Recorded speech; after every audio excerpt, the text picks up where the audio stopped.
He grew up right in front of me.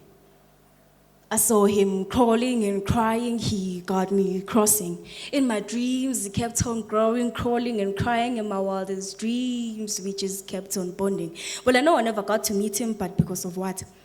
A meeting. I don't know how to tell my story. Actually, I don't know how not to tell such a story. Well, I do want to tell it. Actually, I don't want to tell it. I just wish that I could just flash all my sorrows and miseries down the toilet. My son's life ended because of what? A meeting.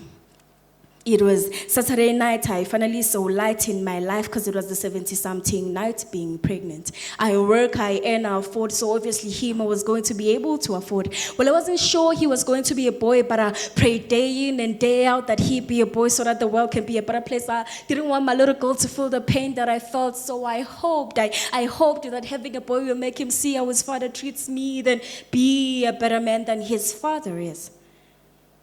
Then be a better man than his father is, and make the world a better place than it already is. And make the world a better place than it already is. He came back home drunk and started shouting and breaking things, forgetting that we were not all drunk. Yes, he was my husband, but he would rape me every night, at least every Saturday night. I tried to leave him, but his threats would bring me back to him before the end of the night. I was glued to his rubbish and his selfish ways for the rest of my life. He came back home drunk to a point that he couldn't even stand for 2 minutes. He told me he was told that I was seen with the guy when I left in the name of a meeting, and even asked for the minutes. He's been cheating and impregnating, and now he's got the guts to accuse me of lying about the meeting. Everything that includes a he in this marriage is forbidden, even if it's just a simple greeting. And my son had to pay with his life because of what? A single meeting. Well, I wish I could tell you the whole story, but I can't keep on hurting and hurting myself. I remember the pain that I felt when he strangled me. I remember the "I will kill you" look that he gave to me. When I first noticed that I was bleeding, I said, enough, but did he listen? No, instead he told me that enough ain't enough unless said by him. He told me that enough ain't enough unless said by him.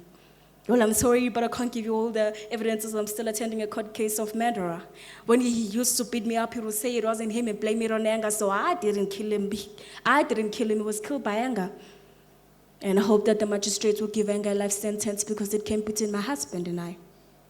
In my dreams, my son is still growing, crawling, and crying, and in my wildest dreams, we just keep on bonding.